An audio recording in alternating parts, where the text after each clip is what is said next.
साथियों, पिछले एपिसोड में आपने लिटिल बीच के कुछ प्यारे दृश्यों को देखा और मैंने आपको बताया था कि हम लोग एना बे जा रहे हैं। ऑस्ट्रेलिया के एना बे में ऑफ रोडिंग एक बहुत ही रोमांचक और साहसिक अनुभव है। स्कॉटलैंड के बीच विशाल रेत के टीले और तटीय रास्ते फोर व्हील ड्राइविंग प्रेमियों के लिए निश्चित रूप से स्वर्ग के समान ही है। यहाँ की प्राकृतिक सुंदरता, रेतीले समुद्र तट और आसपास की हरियाली है वो ड्राइविंग को और ज़्यादा रोमांचक बनाती है। अभी थोड़ी देर में हम लोग वहाँ पे पहुँचने वाले हैं। ऑफ रोडिंग से पहले परमिशन लेना बहुत ज़्यादा ज़रूरी है और ज्वार भाटे के समय की जांच करना भी बहुत ज़्यादा ज़रूरी है।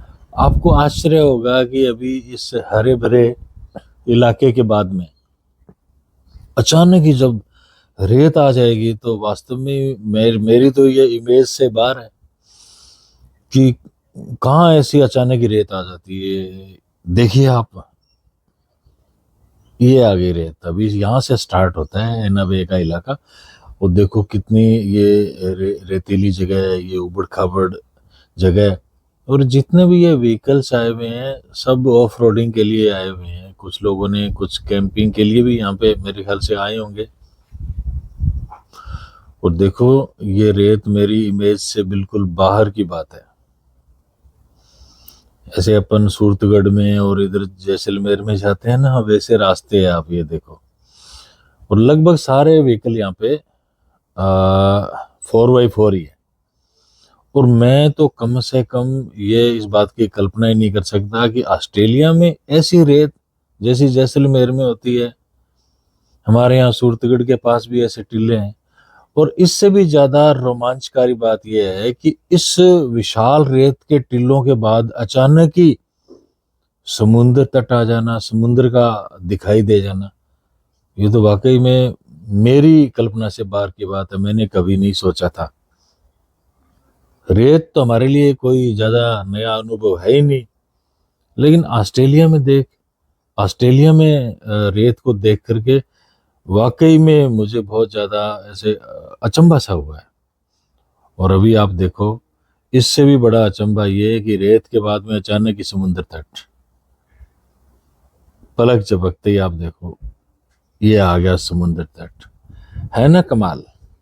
और समुद्र तट भी बहुत बड़ा, बहुत लंबा, अथाह, जिसका कोई और छोर नहीं है। देखो कितना शानदार नजारा है। मेरे ख्याल से ये जितनी रेत हम क्रॉस करके आए हैं, आधा किलोमीटर या 1 किलोमीटर, तो मुझे लगता है कि समुद्र पहले यहाँ तक था। अब आप देखो, ये अब जब समुद्र दिख रहा है तो उसके बाद में जो रेत स्टार्ट होती है ना, तो कभी भी ऐसा नहीं होता कि 1-2 किलोमीटर आगे तक भी रेत है। मुझे लगता है कि पहले समुद्र तट यहाँ तक था, अब सिकुड़ करके यहाँ आ गया। कुछ और चीजें हम लोग देखते हैं।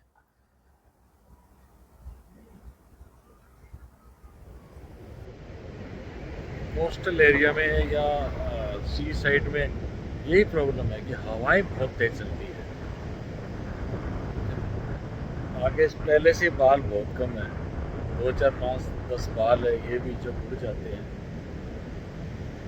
तो ज़रूरत पड़ती है फिर कंघे की। बहरहाल हम पहुंच गए हैं एना बे पे। यहाँ पे बड़ी संख्या में लोग आए हुए हैं और वो ऑफ रोडिंग ड्राइविंग का मज़ा ले रहे हैं। आपको दिखाता हूँ मैं, और साथ ही मैं दिखाता हूँ समुद्र का। मैंने इससे पहले इतना लंबा तट मैंने नहीं देखा। एक तरफ रेत और एक तरफ समुद्र। ये आपको दिखा रहा हूँ। आप ये देखो, जहाँ तक मैं जूम कर सकता हूँ और जहाँ तक मेरी नज़र जाती है वहाँ तक समुद्र का तट। इतना लंबा तट मैंने कभी नहीं देखा। मेरे ख्याल से ये सैकड़ों हजारों किलोमीटर लंबा भी हो तो मुझे नहीं पता, हो सकता है। और ये लहरें मेरे ख्याल से यहाँ से लेकर के और इतनी दूर तक, जहाँ तक ये आपको मिट्टी गिल्ली दिखाई पड़ रही है, शायद इतनी दूर तक ये पानी मार करता होगा। दूर से आप देखो कि गाड़ियाँ आ रही है काफ़ी सारी। ये गाड़ियाँ इतनी स्पीड से आ रही है और मैं अपने मोबाइल से ये मूवी बना रहा हूँ, तो बच्चे कह रहे हैं अभी इधर आ जाओ, आप कहीं ये ना हो ये गाड़ी आपके ऊपर से ही निकल जाए, इतनी स्पीड से आ रही है। तो इनका डर भी वाजिब है, लेकिन ये दृश्य इतना अलौकिक सा है कि मैं रोक नहीं पा रहा हूँ अपने आप को ये कैप्चर करने के लिए।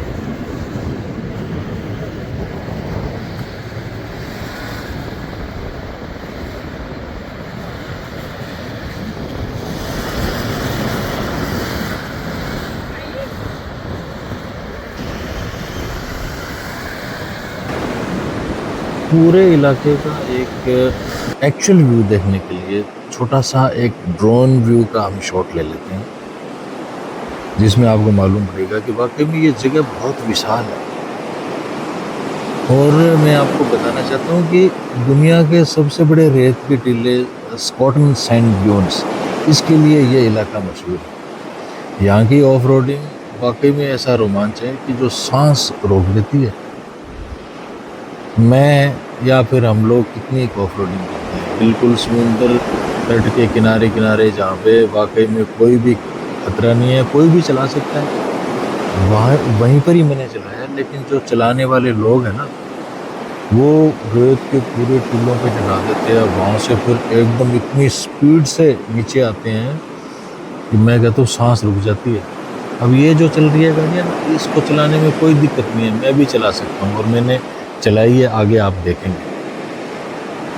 लेकिन पूरे रेत के टीलों के ऊपर घुसा देना वो बहुत मुश्किल है। ये जो चल रही है गाड़ी, ये जो मेरे जैसे नौसिखिए हैं वो चलाते हैं यहाँ पर, और यहाँ पे चलाने में कोई दिक्कत नहीं है, बस ठीक है दौड़ाते रहो इधर से उधर इधर से उधर। लेकिन असली ऑफ रोडिंग किसको कहते हैं भाई, वो तो मेरी कल्पना से बाहर की बात है, और मैं यकीन के साथ कह रहा हूँ आपकी कल्पना से भी बाहर की बात है।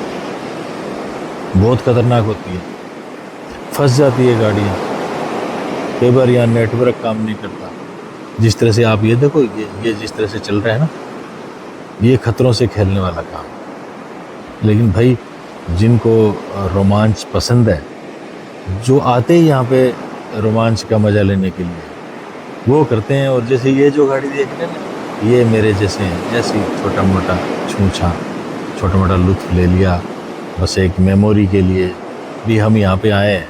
एक साक्षी भाव होता है ना, भी मैं यहाँ पे आ चुका हूँ यहाँ पे, बस इसलिए बस रोड के किनारे किनारे चलते रहो और मौज करो।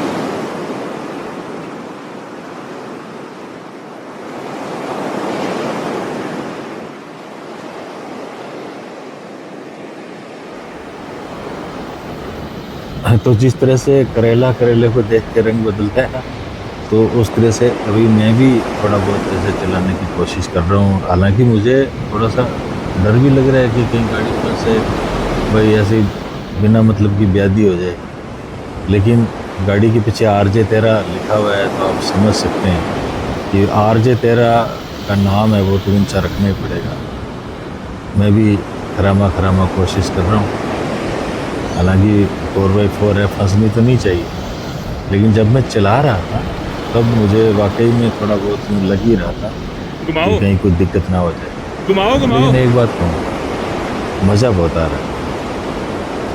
गाड़ी तो अपन चलाते ही हैं, अपने शहर में भी चलाते हैं, जैसलमेर में भी मैंने गाड़ी चलाई हुई है, रामदेवरा भी गया हूँ, वहाँ भी मैंने गाड़ी चलाई हुई है, सूरतगढ़ के टीलों में भी गाड़ी चलाई हुई है। और जहाँ हमारा पुराना गांव होता था हनुमानगढ़ ज़िले में जाखड़ा वाली, वहाँ भी बहुत टीले थे, वहाँ भी मैंने बचपन में गाड़ी चलाई हुई है।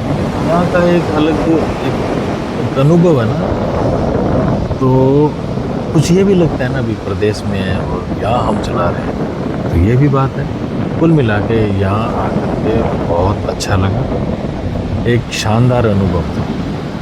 हालांकि जब भी कोई बात का विवरण देना होता है तो मैं ऐसे बोलता हूँ शानदार, जानदार और यादगार, तो लेकिन मैंने सिर्फ शानदार ही बोला है, तो इसका मतलब अभी बहुत कुछ बाकी है देखने के लिए, समझने के लिए, महसूस करने के लिए।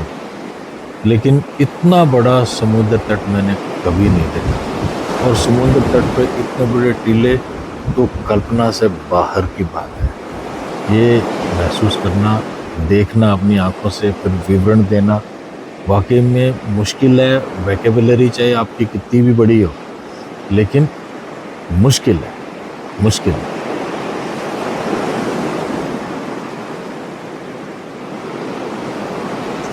साथियों, RJ13 कोई सिर्फ यातायात विभाग का कोई डिजिट नहीं है, अल्फ़ाबेट नहीं है या वो कोई नंबर नहीं है। हकीकत में तो RJ13 गंगानगर की विरासत है, गंगानगर की परंपरा है, गंगानगर की कल्चर है। हमारे कल्चर में हमारा एटीट्यूड है ये RJ13। और जहाँ गंगानगर का बंदा जाता है ना, वो RJ13 को तो साथ लेके ही घूमता है। RJ13 पूरी दुनिया में फेमस है। तो यहाँ भी देखो RJ13 को देख देख के मेरे को वाकई इतना अच्छा लग रहा है, मैं आपको बता नहीं सकता। और मैं आप सब लोगों को याद भी कर रहा हूँ। और साथ में देखो कांग्रेस पार्टी का झंडा। ये कितनी बड़ी बात है कि हम जिस ऑर्गेनाइजेशन से जुड़े हैं, जिस पार्टी से जुड़े हैं, उसका झंडा नए भारत में कभी झुकने दिया और नए ऑस्ट्रेलिया में झुकने दिया। शान से वहाँ भी लहराता है तिरंगा झंडा, और शान से ऑस्ट्रेलिया में भी लहरा रहा है तिरंगा झंडा। ये बहुत बड़ी बात है। उम्मीद है आपको ये छोटा सा प्रेजेंटेशन अच्छा लगा होगा। अच्छा लगे तो वही आगे बढ़ाना। फिर मिलेंगे ऐसी ही कोई प्यारी यात्रा।